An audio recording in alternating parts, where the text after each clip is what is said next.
NEET exam में अब Indian air force की एंट्री होने वाली है। डिफेंस, एजुकेशन और कम्युनिकेशन मिनिस्टर की मीटिंग में ये बड़ा फैसला लिया गया, लेकिन इस पर सोशल मीडिया दो हिस्सों में बंट गया है। चलो पूरा सच समझते हैं। पहली बात को गहराई से समझो। जो नीट एग्जाम पिछली बार महीनों की तैयारी के बाद भी लीक हो गया था, उसे इस बार प्रशासन को महज 38 दिन के शॉर्ट टाइम पीरियड में करवाना है। अब आप खुद सोचो कि टाइम कम है तो लीक होने के चांसेस घटते हैं या बढ़ते हैं? जाहिर सी बात है, डर और बढ़ जाता है। यही वजह है कि इस बार पेपर का ट्रांसपोर्टेशन और लॉजिस्टिक के लिए इंडियन एयरफोर्स के एयरक्राफ्ट का यूज करने की बात चल रही है, ताकि पेपर बिना किसी लीक के सही जगह पहुंच सके।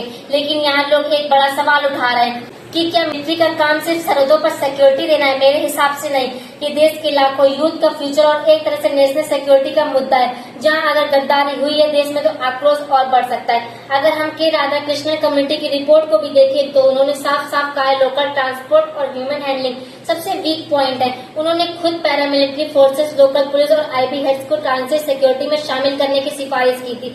कुछ लोग कहते हैं कि पहले डिफेंस एग्जाम के भी पेपर लीक हुए, जो कि सच है, लेकिन सिविल सिस्टम के इस फेलियर और करप्शन की वजह से हम अपनी फोर्सेस का यूज करना बंद नहीं कर सकते। उन पर ट्रस्ट करना ही होगा, क्योंकि हमारी आर्म फोर्स जब ड्यूटी पर जाती है तो लिक्विडेटिव ऑफर्स के लिए नहीं, देश के लिए अपनी जान दांव पर लगाने जाती है। सिविल सिस्टम का फेलियर जरूर है, पर उसमें सुधारने के लिए सख्त कदम लेना जरूरी है। क्या आपको लगता है कि नीट में आर्म फोर्स और पैरामिलिट्री का यूज करना सही डिसीजन है या नहीं? डिसएग्री करते हैं तो अपने ओपिनियन कमेंट में बताओ। वीडियो को ज्यादा से ज्यादा लोगों तक शेयर करो।